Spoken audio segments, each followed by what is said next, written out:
Alamin ang latest weather update ngayon dito sa Sir Aris Official Weather News Today.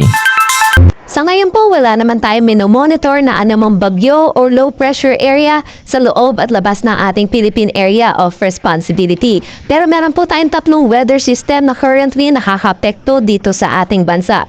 Una po dito ang Northeast Monsoon or ang hangin amihan na umiiral po dito sa buong Luzon. Samantala, meron din tayong easterlies or yung mainit at malinsangang na hangin na nanggagaling sa dagat Pasipiko. Dahil po dito sa Northeast Monsoon, which is malamig na hangin, and then easterlies po, mainit na hangin, yung banggaan po neto or yung salubungan po neto ay nagre-resulta po sa tinatawag nating shear line.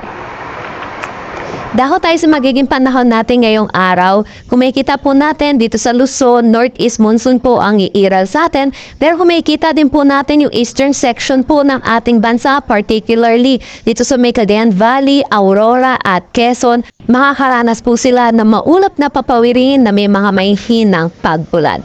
For Metro Manila, nalalabing bahagi ng Luzon, asahan naman po natin ang bahagya hanggang sa maulap na papawirin na may mga isolated light rains. Agwat ng temperatura for Metro Manila 24 to 30 degrees Celsius, Lawag 22 to 30 degrees Celsius.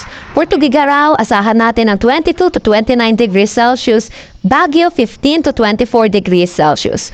For Tagaytay, asahan po natin ang 22 to 28 degrees Celsius, at Legazpi 24 to 31 degrees Celsius.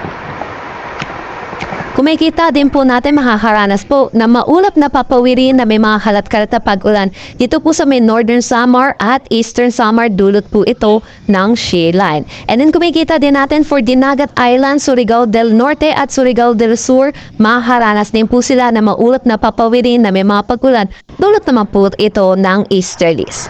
Para naman sa Palawan, nalalabing bahagi na Visayas at Mindanao, inaasahan naman po natin ang maaliwalas na panahon pero hindi po mawawala ang mga tsansa ng mga localized thunderstorm pagdating sa hapon at sa gabi.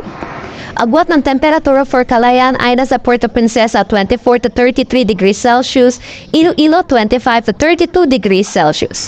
For Tacloban at Cebu, asahan natin na 25 to 31 degrees Celsius, Zamboanga 25 to 34 degrees Celsius. For Cagayan de Oro 25 to 30 degrees Celsius at Davao 25 to 32 degrees Celsius. Sa ngayon naman po, wala naman po tayong nakataas na anumang gale warning sa anumang seaboards ng ating bansa. Ang sunrise mamaya ay 6:25 AM at ang sunset bukas ay mamaya ay 5:50 PM.